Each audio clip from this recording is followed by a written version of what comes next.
Hi, this is Ben Hankin for MBA 510, Assignment 3, a summary of chapters 6 and 7. Chapter 6 is really about employee satisfaction, and it starts out with an example of the orchestra and the Orpheus model, which talks about basically putting power back in the hands of the people actually doing the work. Some key elements that the book outlines for the Orpheus process. First one starting out with choosing leaders. Second one, developing strategies. Then you develop the product, and you perfect the product, and then you deliver it. This all plays into some operational methods for what the book says, enhancing motivation and performance among your employees. And the managers can leverage a lot of these operational methods. The first one is job design. Right? Job design really talks about how organizations define and structure their job. Right? If you have poorly designed jobs, you're not going to get much motivation or satisfaction from your employees when they're doing those jobs. Right? So the first one you're talking about is job specialization. Right? Some alternatives to job specialization is job rotation. One of the main downfalls of that the book talks about is that it often fails to address the monotony that comes with job rotation. Right? The next one you can talk about is job enlargement. Right? So you're basically including more tasks to bring some sort of fulfillment. But monotony still exists when you're doing job enlargement. The chapter then talks about job enrichment, right? And this is based on the two-factor theory of motivation that we talked about a couple of chapters ago. That basically gives more control over those tasks to the employees. And it also led to the job characteristics theory, right? And that really talked about, hey, listen, it has specific motivational properties of jobs. And then really the book talks about 5 of the core dimensions, right?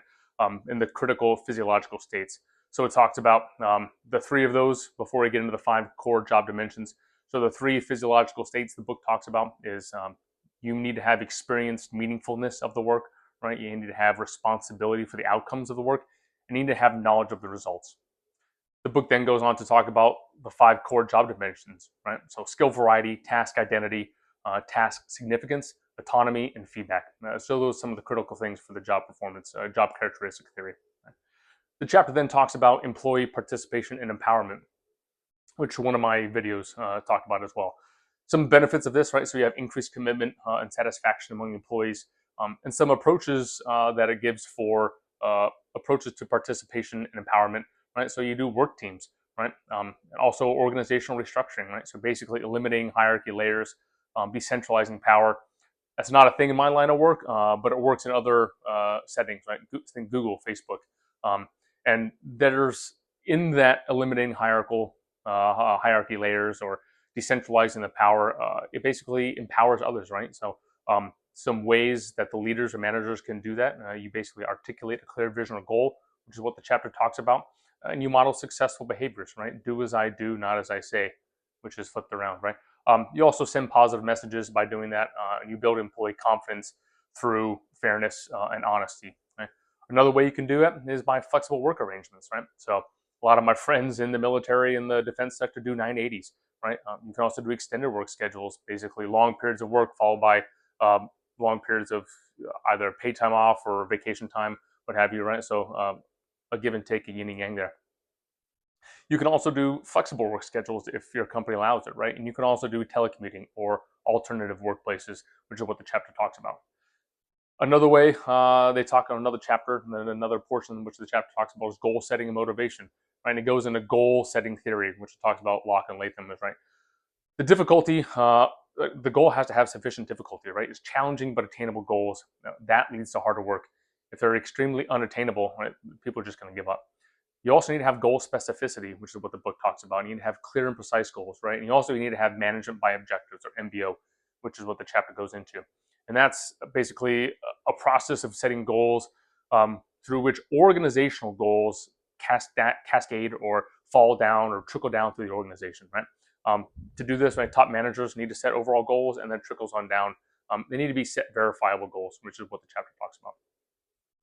Chapter then talks about some strengths of this, right? So it motivates and it simplifies. Some of the pitfalls of this is that, hey, listen, there's a lot of emphasis on quantitative, not qualitative goals. Yeah.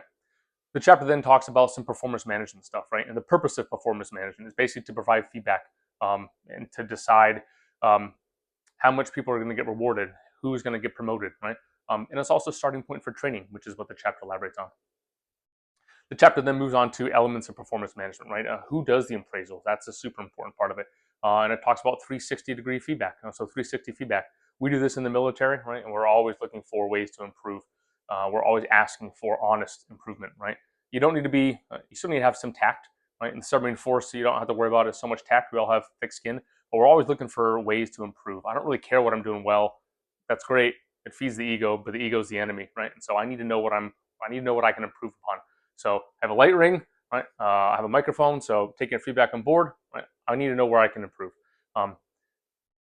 The book also talks about, hey, listen, you have some frequency on this 360-degree feedback, right? So typically annually, we do it in semi-annually in the submarine force, but informally, it can be day to day, right? If you just set aside semi-annually or annual performance reviews, you're not really going to get anything out of it, right? If it's continuous learning improvement, continuous learning process, you're going to get more out of it in the end. I found that. It also is here for measuring performance, right? There's different methods you can do it. So you can rank people, right? And it also has the balanced scorecard approach, is what the chapter talks about. Basically, it's a different technique for identifying different measures of performance, right? Some of the 4 key components of that, so customer perceptions, right? Financial performance, internal business processes, which is what the chapter talks about, and innovation learning. The criticism for this is like it's not a lot of validity in it, right? It's mostly anecdotal evidence. Yeah. The chapter then moves on to organizational rewards. So it says it's among the most powerful tools for developing motivational behavior, right? The purposes and meanings of rewards, right? So you need to retain, motivate, attract the best people, the best qualified people you can, right? You also need to ensure compensation is equitable and spread across where it's deserved. You also need to have fair rewards, right? So if you give rewards to people who don't deserve it, that's just as bad as not doing anything, right? That's you want to drive away good workers. Give stuff to the bad, right? And it's also competitive in the labor market, right? And also discourages bad behaviors and encourages desired behaviors.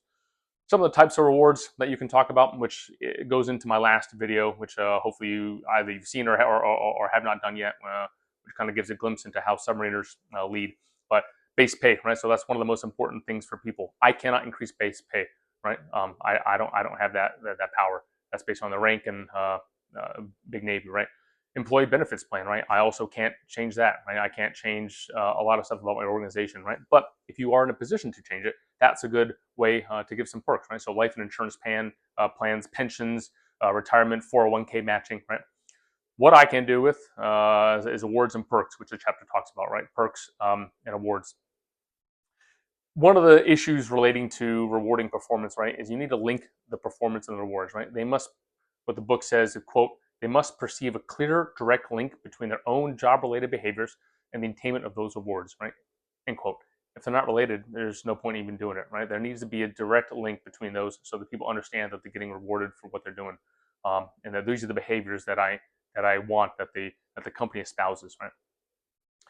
In summary, chapter 6 is really talking about embracing empowerment, right? Talking about, hey, how can managers redesign jobs for autonomy and to bring greater meaning to their employees, right? How do you foster participation among teams in the environment, right? You can also consider flexible work arrangements, right? Implement collaborative goal setting, right?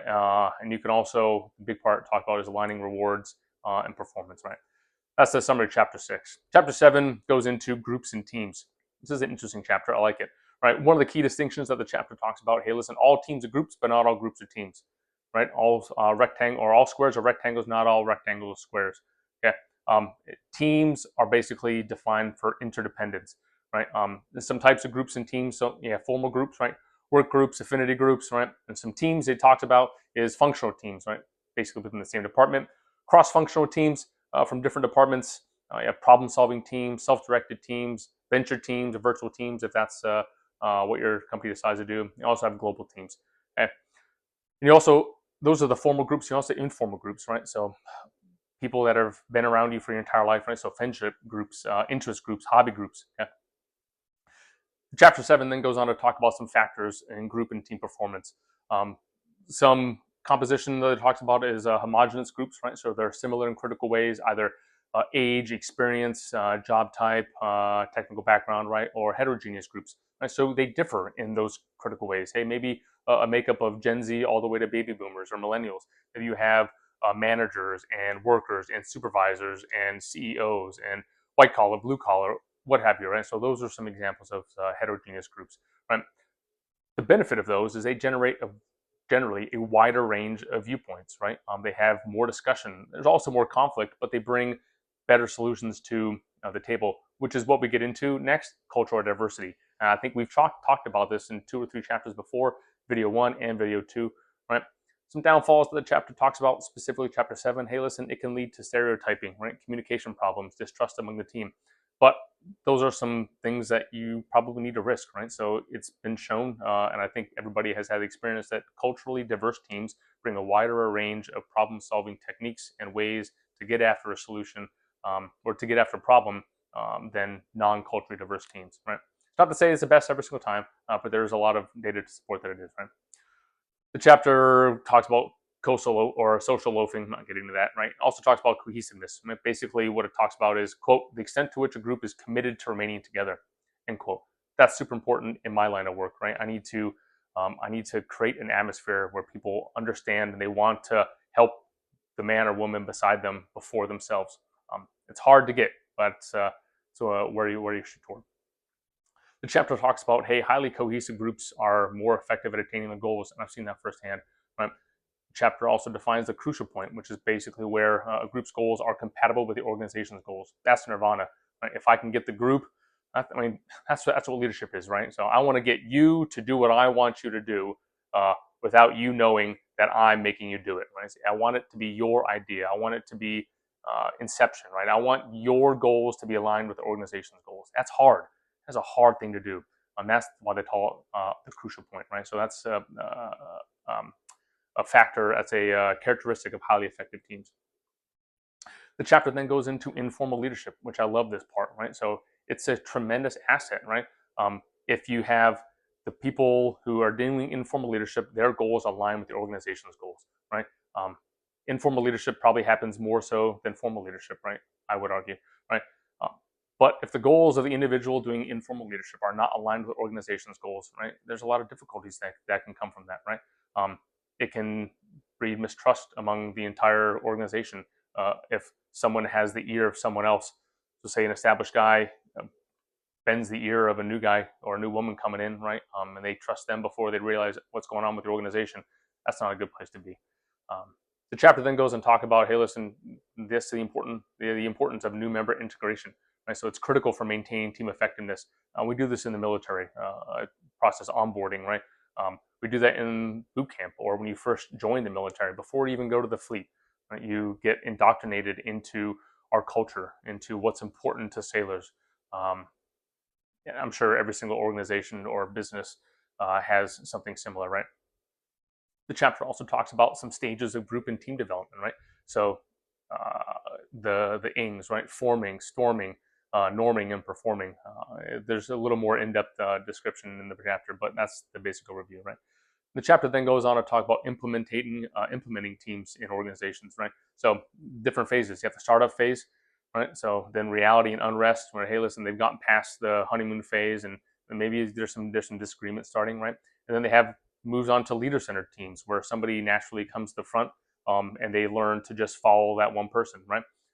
Then they have tightly formed teams where they become really confident and maybe they may move a little bit to decision making down the chain of command. And then they have self-managing teams, right, where hey, maybe there might be a leader in title, but everybody's doing their own thing. They know what the goals are. They know what needs to happen in order to move the company or the bottom line forward. Some benefits, you really have enhanced performance, right? You have reduced costs, and you also have increased innovation and creativity coming from those teams.